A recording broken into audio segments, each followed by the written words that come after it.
আজকে তোমাদের সাথে শেয়ার করব ষষ্ঠী ও সপ্তমীতে আমাদের বাড়ির পুজোর কি কি নিয়ম আছে। তোমরা হয়তো বলবে দুর্গা পুজোর আবার নিয়ম আলাদা হয় নাকি? সে তো একই রকম হয়। হ্যাঁ, পুজোটা সব জায়গায় একই হলেও আমাদের বাড়ির পুজোর কিছু কিছু নিয়ম আলাদা হয়। সেটা তোমরা ব্লগটা দেখলেই বুঝতে পারবে। এখানে যে পুজোটা প্রথমেই দেখলে সেটা হলো ষষ্ঠীর দিন সকালের ষষ্ঠী পুজো, যেটা বেলতলাতেই হয়। আবার রাতে হয় বেলিবরণ, মানে মায়ের বোধন। মাকে প্রথম দিন বেলতলাতেই বরণ করা হয়। বেলতলাতে যেহেতু মহাদেব থাকেন, আর মহাদেব হচ্ছেন মা পার্বতীর পতি পরমেশ্বর, তাই মহাদেবের কাছে মা পার্বতীকে বরণ করে নিয়ে মণ্ডপে নিয়ে আসা হয়। এবার এখানে যে নিয়মটা দেখছো সেটা হলো সপ্তমীর সকালে নবপত্রিকা মানে কলা বউ যখন নিয়ে আসা হয়, তখন ওনাকে কাঁসার থালার ওপরে রেখে 7 জায়গায় আলপনা দিয়ে ওর ওপর পান আর সুপারি রাখা হয়। এবার এক এক করে 7 বার ওই পান সুপারির ওপর কলা বউকে বসানো হয়। যতবার বসানো হবে ততবার পুরোহিত মন্ত্র বলে তারপর ঢাক বাজানো হয়। এভাবে যেতে যেতে সবশেষে মাকে তার জায়গায় বসানো হয়।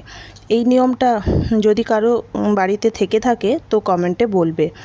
আর আমাকে যে লাল পাড় শাড়িতে তোমরা দেখছো সেটা আমার পুরনো শাড়ি।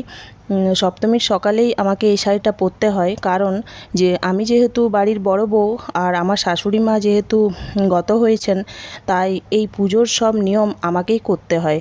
এই সপ্তমীর সকালে আমার খুবই দৌড়াদৌড়ি লেগে থাকে, কারণ সকাল সকাল কলা বউ আসেন, তারপর ঘরের পুজো থাকে, আবার ঘরের লক্ষ্মীকে নিয়ে যাওয়া হয় মণ্ডপে।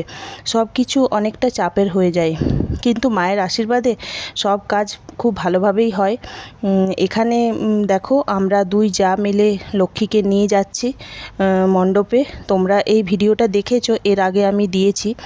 আর এই লক্ষ্মী নিয়ে যাওয়ার সময় আমাকে এই লাল পাড় শাড়িটাই পরতে হয়।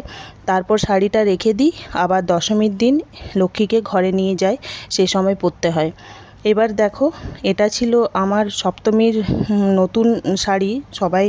সবাই মিলে আমরা এখানে বসেছিলাম পুজো দেখতে, আর পুজো দেখার পর অঞ্জলি দিয়েছিলাম। তো তখন প্রায় আমার ঘরের পুজো সব হয়ে গেছিলো। সে যাই হোক, ব্লগটা এখানেই শেষ করছি। অনেকটা বড় হয়ে গেল। আর তোমাদের যদি আমার এই বাড়ির পুজোটা ভালো লেগে থাকে তাহলে কমেন্টে বলবে। আর এখন তাহলে আসি, আবার পরে আসবো একটা নতুন ব্লগ নিয়ে। চলো, সবাই খুব ভালো থেকো, সুস্থ থেকো।